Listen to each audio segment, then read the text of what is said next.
Kamusta mga ka-review? Ako nga pala si Kit at welcome back sa Kamote Custom. So ngayong araw, ang share ko sa inyo is itong aking custom na Red Robin, si Tim Drake.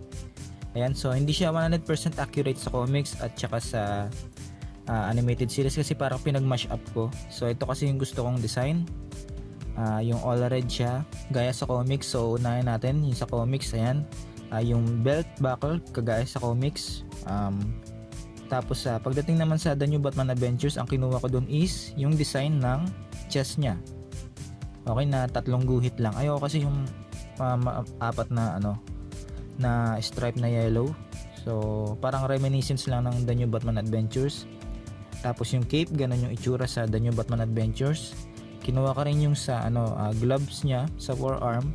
Simple lang, wala rin yung parang patusok-tusok sa forearm. So yun lang naman, tara simulan na natin na ipaliwanag ko sa inyo yung processes. So ito na nga pala yung mga kailangan natin. So tatlo yung figure na kailangan mo dito. Actually parts lang naman. Kung meron kang Beast Boy, yun yung ginamit ko, gold label. Tapos meron din akong Tim Drake. Tapos yung sa head niya is from the Nightwing figure na nirelease lahat yan McFarlane, okay? Tapos simulan natin sa ulo. Yung ulo niya is kukunin mo yung kay Nightwing, tapos pininturahan ko lang ng black para magmukhang si Tim Drake.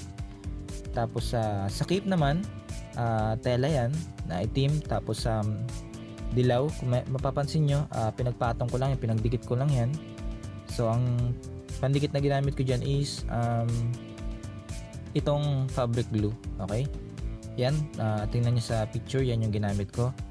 Tapos sa body naman niya, dito sa chest, tsaka sa abs, pininturahan ko yan ng red, okay? Gamit yung Tamiya paint, pero pinaghalo ko yung as usual ginagamit ko, yung technique ko is glossy at saka yung Tamiya paint, at siyempre konting tubig, depende sa consistency na gusto mo, tsaka ako pininturahan.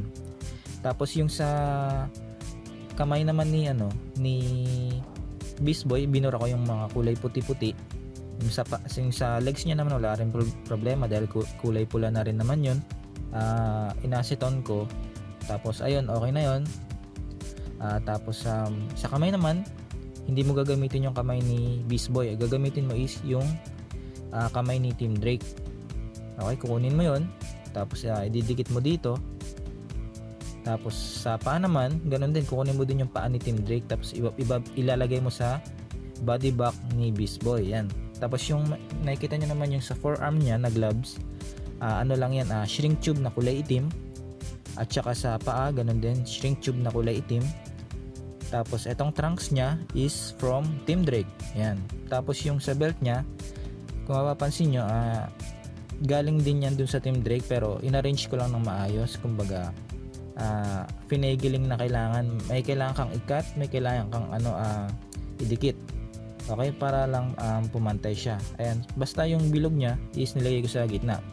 Tapos kung mapapansin nyo, dito sa may gitna, pwede kayo magpa-print ng R. Hindi pa kasi nakapagpa-print nung time na yan, kaya hindi ko pa siya napapalitan. Tapos ito namang stripe na yellow, tatlo, pwedeng colored paper yan, or pwede ring tela na pininturahan mo ng textile paint para hindi magtas-tas, para tumigas. Okay? So yun. So closer look naman tayo sa ginawa nating custom. So ito na si Tim Drake. Ito yung cape na sinasabi ko na kulay dilaw tsaka black. Nilagyan ko ng sinulid yung likod para ma-hold niya yung shape na gusto ko. Tapos ito naman yung sa logo niya, sa emblem niya, gawa ko lang yan. Tapos ito rin yung sa yung sa sinasabi kong colored paper na dinikit ko lang, okay? Sa articulation naman ng head, ganun pa din, wala naman masyadong nagbago. Pininturahan lang naman natin. Sa kamay niya, ganun pa din, double jointed, walang nahihinder na articulation or anything. Ayan, pwede nyo ikot-ikot yung wrist kung gusto nyo, pati sa kabila, ganun din. At tapos ito yung sa pininturahan natin na na chest. Ang medyo gripes ko lang dito is yung sa waist medyo sumikip ng konti. Siguro dahil sa diaper. na ginamit natin dahil hindi siya sukat kay Beast Boy. Pero parang okay na din naman, meron namang leeway ng konti. So ayan, na-articulate pa rin naman. So ito yung sinasabi kong belt, meron kayong cut na gagawin tsaka pagdidikitin. So yan. Tapos sa paa niya, ayan, double jointed knee pa rin, nakapag forward pa rin yan, walang nahinder na articulation. So bukod dun sa sinabi kong medyo masikip lang yung sa waist niya, so wala naman nang naging problema. So ito na yun. So ito na nga pala si Team Drake. Ayan, sana nagustuhan nyo tong customs ko na ito. At napakasimple lang naman ng custom na to, kaya medyo mabilis lang. So doon naman sa mga hindi natin nagamit gaya ng back ni Team Drake at saka ni